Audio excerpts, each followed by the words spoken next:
Hindi nakatutulong sa pagpapabuti at pagpapasigla ng ugnayan ng Pilipinas at China ang ipinatupad na entry ban ng Beijing laban sa mga opisyal ng Bayan ng Kalayaan, Palawan. Ito'y ayon sa Department of Foreign Affairs o DFA, kaugnay sa pagbabawal ng China sa pagpasok ng 16 na opisyal ng kalayaan sa mainland China, Hong Kong at Macau.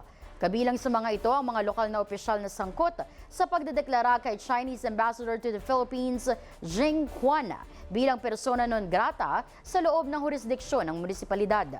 Pahayag ng DFA, bagamat kinikilala ng Pilipinas na karapatan ng bawat bansa ang magpasya kung sino ang papayagang pumasok sa kanilang teritoryo.